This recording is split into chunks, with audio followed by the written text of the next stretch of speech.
அன்பு தமிழ் சொந்தங்கள் அனைவருக்கும் வணக்கம். நீங்க எல்லாம் பார்த்துப்பீங்க. நாம் ஏன் விஜய் எதிர்க்க வேண்டும் அப்படிங்கிறதான் காணொலி. விஜய் கட்சி ஆரம்பிச்சதுலேருந்து நிறைய பேர் வந்து விஜய் ஆதரிச்சோ இல்லை அவரை கண்டிச்சோ நிறைய காணொலிகள் வெளியிட்டிருப்பாங்க.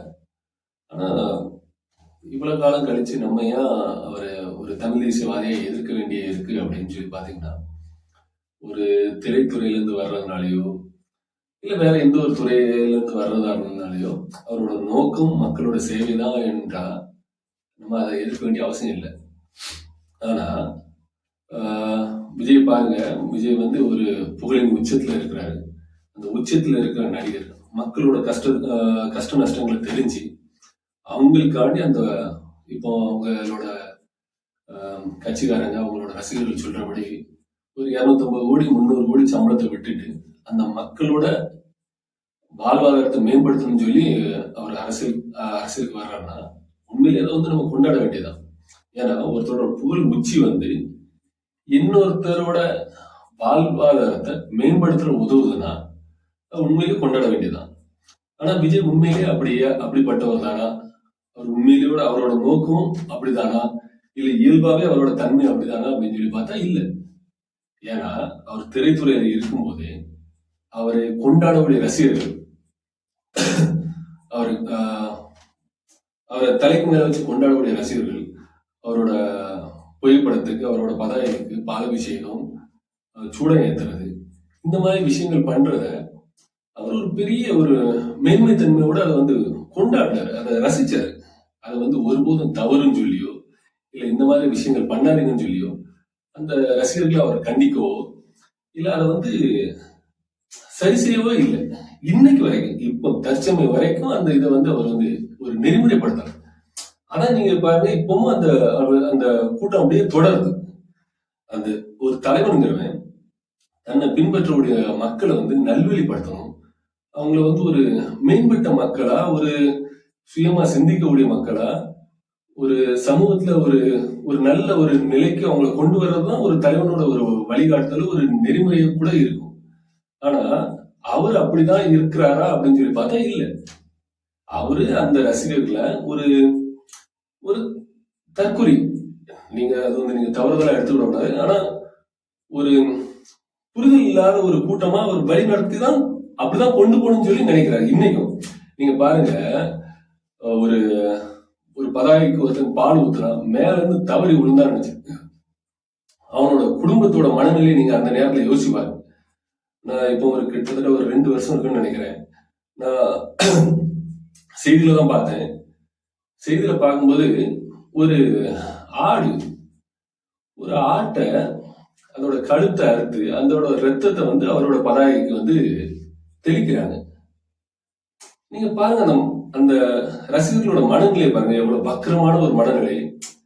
ஒரு ஆடை அறுத்து அந்த பதாகைக்கு, அந்த பதாகையில என்ன இருக்கு என்ன இது இல்ல இதை கண்டிச்சு கூட அவரோட ரசிகர்களை இந்த மாதிரி தவறுகளை செய்யாதீங்க, ஒரு உயிரை அறுத்து என்னோட புகைப்படத்தை நீங்க வந்து கொண்டாடுன்னு சொல்லி அவசியம் இல்லை அப்படின்னு சொல்லி அதை கூட ஒரு நெறிமுறைப்படுத்தலாம்.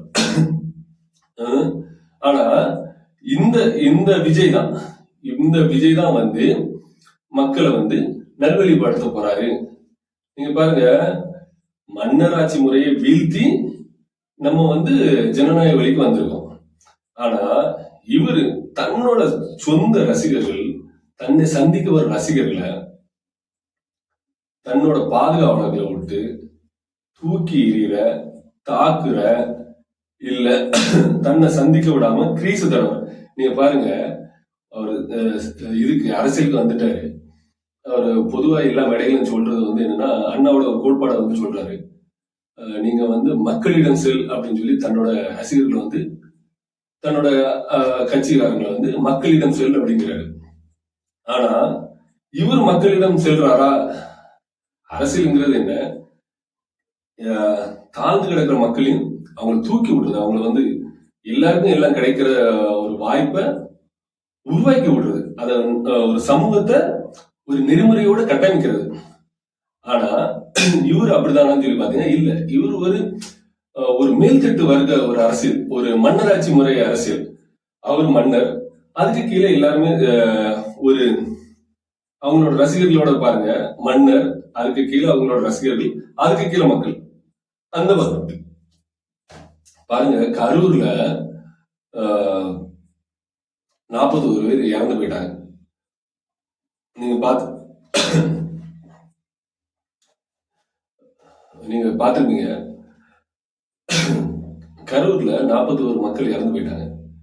அப்போ விஜய் வந்து விமான நிலையத்துக்கு வராரு. விமான நிலையத்துக்கு வரும்போது அங்க அந்த சம்பவம் நடந்தோடனே அவர் அங்கிருந்து வெளியில வந்து கரூர் விமான நிலையத்துக்கு வராங்க. கரூர்ல இங்க திருச்சி விமான நிலையத்துக்கு வராங்க. விமான நிலையத்துல வந்து பத்திரிகையாளர் கேட்கறாங்க, ஐயா ஒரு 31 பேர் இறந்து போயிட்டாங்களே, அதை குறித்து உங்களோட கருத்து என்ன அப்படின்னு சொல்லி கேட்கறாங்க. ஆனா அந்த நேரத்துல 31 பேர் இறந்தாங்கன்னு சொல்லி அதிகாரப்பூர்வ தகவல் வந்திருந்து. அப்போ அவர் அதை குறித்து எந்த ஒரு கருத்தும் தெரிவிக்கல. அங்கிருந்து அவர் போயிட்டாரு. அப்ப நம்மளும் பாக்குற ஒரு பார்வையாளனா நம்ம பார்க்கும்போது, சரி இறந்தோன்னு அவருக்கு ஒரு படபடப்பாயிட்டு, சரி மக்கள் இறந்து போயிட்டாங்களே அப்படிங்கிற ஒரு துக்கத்துல வந்து அவர் வந்து அந்த இடத்த விட்டு டப்புன்னு வெளியேறிட்டாரு அப்படிங்கிற ஒரு எண்ணம் இருந்துச்சு. அவரோட கட்சிக்காரங்க எல்லாருமே அங்க இருந்து வெளியேறிட்டாங்க.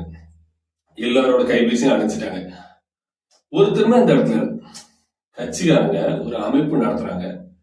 நீங்க இப்போ ஒரு ஊர்ல பாத்தீங்கன்னா ஒரு கோயில் கூட நடத்துவீங்க. கோயில் கொடையில வந்து ஒரு கபடி போட்டியோ இல்ல வந்து ஏதோ ஒரு ஆடல் பாடல் நிகழ்ச்சி நடத்தணும்னா, நீங்க காவல் நிலையத்துக்கு போனீங்கன்னா, காவல் நிலையத்துல உங்கள்ட்ட என்ன சொல்லி அனுமதி தருவாங்கன்னா, அங்க எந்த ஒரு அசம்பாவிதம் நடந்தாலும் அதுக்கு முழு பொறுப்பு நீங்க தான். என்ன நடந்தாலும் உன் மேலதான் நடவடிக்கை எடுப்பேன் அப்படின்னு சொல்லி தான் காவல் நிலையத்துல அனுமதி தருவாங்க. ஆனா விஜய் மேலேயோ இல்ல விஜய் சார்ந்தவங்க மேலேயோ ஒரு பெரிய அளவு இது இல்லை. ஆனா அதுக்கு ஒரு பாருங்க, ஒரு 3 நாள் கழிச்சு ஐயா விஜய் வந்து ஒரு காணொலி போடுறாங்க. சுயம் சார் என்ன வேணா பண்ணிடுங்க, ரசிகர்களை விட்டுருங்க அப்படிங்கிற மாதிரி ஒரு காணொலி போட்டாரு. அந்த காணொலியில நான் அதுக்கு வரதான் பாருங்க, நான் அன்னைக்கு வர கூட கரூர் சம்பவம் நடந்து அந்த ஒரு 3 நாள்ல கூட நான் என்னோட மனநிலை எப்படி இருந்துச்சுன்னா, அவர் அந்த ஒரு துக்க சிந்தனையில இருப்பாரு, எப்படிதான் வெளியில முகத்தை காட்டுறது அப்படிங்கிற ஒரு மன வருத்தத்துல இருப்பாரு அப்படிங்கிற ஒரு எண்ணம் இருந்துச்சு. ஆனா அந்த ஒரு 3 நாள் கழிச்சு அந்த ஒரு காணொலி வெளியிட்டோன்னு அப்பதான் எனக்கு ஒரு மனசுல ஒரு எண்ணம் வந்துச்சு, இந்த ஆளு இந்த நபர் வந்து நடிக்கிறாரு, மக்களை ஏமாத்துறாரு அப்படிங்கிற எண்ணம் அப்பதான் நம்மளுக்கு வந்துச்சு. நம்ம அந்த உடனே கரூர் காவல் நிலையத்துக்கும் கரூர் எஸ்பி அலுவலகத்துக்கும் கரூர் மாவட்ட ஆட்சியர் அலுவலகத்துக்கும் நம்ம உடனே ஒரு புகார் மனு நம்ம கொடுத்தோம்.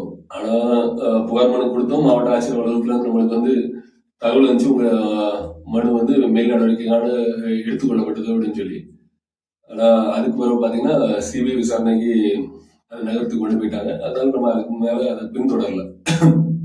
பொதுவா பாத்தீங்கன்னா ஒரு திரைத்துறையில வந்துட்டாலே ஒரு பிரம்மாண்ட ஒரு தோற்றம் மக்கள் மனசுலயே வந்து எப்படின்னா, மக்கள் வந்து திரையில் யார் வந்தாலுமே, யாரு அந்த ஒரு நடிகரா இருக்கட்டு, ஒரு ஆடு மாடா இருக்கட்டு, இல்ல ஒரு இடமா இருக்கட்டு, அதை வந்து அவங்க பெருசா கொண்டாடுறாங்க.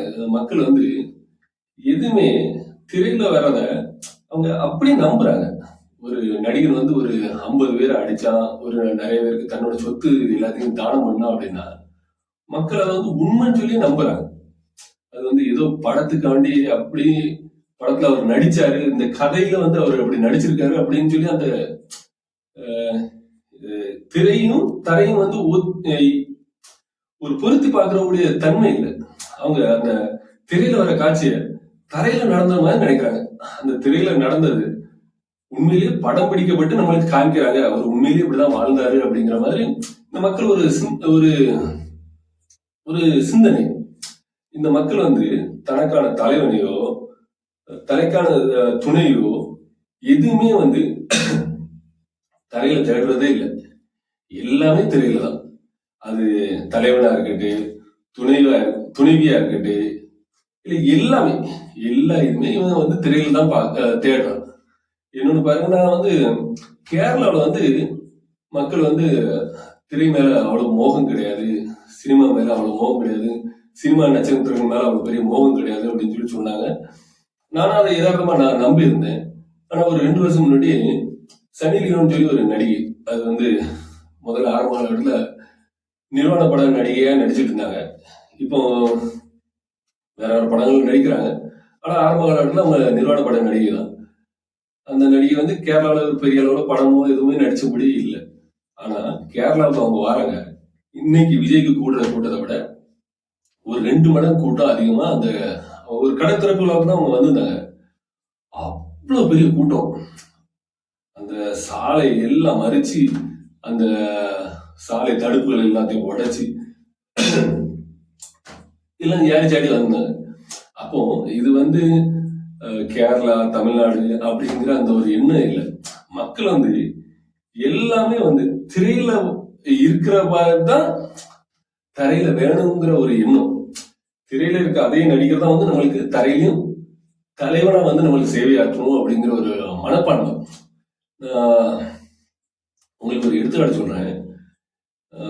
நான் ஒரு 3ஆம் வகுப்பு படிச்சேன். சின்ன வயசுல ஒரு 3ஆம் வகுப்பு படிச்சுட்டு இருக்கும்போது எங்க ஊருக்கு வந்து வாக்கு கேட்டு ஐயா ராமராஜன் வாராஜன் அப்படின்னு சொல்லி சொன்னாங்க. அப்போ ராமராஜன்னா எனக்கு 3ஆம் வகுப்புல எனக்கு யாருன்னு சொல்லி தெரியாது. ஏன்னா எங்க வீட்டுல அந்த காலகட்டத்துல மின்சாரம் கிடையாது, தொலைக்காட்சி கிடையாது. ராமராஜன்னா யாருன்னு சொல்லி தெரியாது. ஆனா எங்க ஊரே திரண்டு போய் காலையில ஒரு 10 மணில இருந்து அந்த சாலையில நிக்கிறாங்க. எங்க ஊரோட பிரதான சாலையில நிக்கிறாங்க. நானும் அந்த சாலையில தான் காலையிலே போயாச்சு. காலையில நானும் அந்த சாலையில, நான் என் கூட படிக்கிற மாணவர்கள் எல்லாருமே அந்த சாலையில நிக்கிறோம். நல்லா தண்ணி ஆகும், வயிறு பசி ஒண்ணுக்கு வருது. ஆனா நாங்க அந்த கூட்டத்தை விட்டு வெளியில வரல. வெளியில வந்தா திரும்ப இந்த இடம் கிடைக்காது அப்படின்னு சொல்லி. ஆனா எனக்கு உண்மையிலேயே வந்து ராமராஜனும் அவங்க படத்துல நடிச்ச எதுவுமே தெரியாது.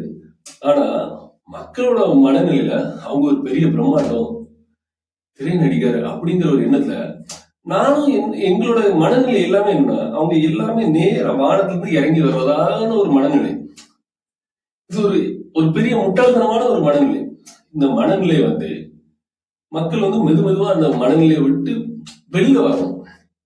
இது வந்து கருத்து சொல்லியோ இல்ல உங்களை குழப்பியோ அந்த மாதிரி இல்லை, நீங்களா தெளிவு பெறணும். அதுக்கு வர பாருங்க, நான் ஒரு காலையில 10 மணில இருந்து ராத்திரி நாங்க ஒரு 6:45 வரை ராமராஜன் வரல. ஒரு 6:15 போல அவங்களோட மனைவி நளினி வந்தாங்க. நளினி வந்து டாடா காமிச்சிட்டு போனாங்க. எனக்கு நளினி யாரும் சொல்லி தெரியாது. ஆனா யாரையோ பார்த்துட்டோம் அப்படின்னு சொல்லி ஒரு பெரிய சந்தோஷத்துல வீட்டுக்கு வர வழியில எங்க அம்மா என்னை பிடிச்சி போட்டு அடின்னு அடிச்சாங்க. நீ இந்த கூட்டத்துல பொரிய உனக்கு விவரம் இருக்கா அப்படி இப்படின்னு சொல்லி அடிச்சாங்க. இது எதுக்கு சொல்றேன்னா, மக்கள்கிட்ட பொதுவாவே வந்து இவங்க யாரு என்ன அப்படின்னு சொல்லி எந்த ஒரு இது தெரியாட்டினாலுமே இவங்க திரையில நடிச்சிருக்காங்க அப்படிங்கறதுனாலே திரைங்கிறது வந்து இவங்க வந்து திரையா நினைக்கல, வானமா நினைக்கிறாங்க. இவங்க ஏன்னா திரை வந்து நேரடியா இவங்களோட இதுல இல்லாதனால இவங்க எல்லாமே இதெல்லாம் வானத்துல இருந்து நேரடியா இறங்கி வர்றதால இவங்க வந்து ஒரு தேவ தூதர்களாக வந்து இவங்களை கற்பனை பண்ணிடுறாங்க. இவங்க வந்தா நம்ம வாழ்க்கையில வந்து எல்லா இதுக்கும் எல்லா பிரச்சனையும் தீர்வு பண்றாங்க அப்படிங்கிற ஒரு எண்ணம் தான் நம்ம எண்ணம் உருவாயிட்டு. ஏன்னா நம்ம எதுவுமே எல்லாமே நம்ம திரையில தேடுறதுனால, தரையில தேடாதனால திரையில இருக்கிறதா எல்லாம் உண்மை அப்படிங்கிறது, நம்ம கண்ணு முன்னாடி இருக்கிறது உண்மை இல்லாம திரையில இருக்கிறதா எல்லாம் உண்மை, தரையில இருக்கிறது உண்மை இல்லை அப்படிங்கிற ஒரு புரிதல் தான் நம்ம அந்த ஒரு எண்ணத்துக்கு நம்மளை தள்ளி கொண்டு போயிருக்கணும் அப்படின்னு சொல்லி நான் நினைக்கிறேன். ஆனா நாம என்ன நினைக்கிறோம்னா, விஜய் வந்து நம்ம வந்து ஒரு அரசியல்வாதியாவோ ஒரு தலைவராவோ நம்ம பார்க்கலன்னா அவரோட தொடர் நடவடிக்கை வந்து எப்படி இருக்குன்னா,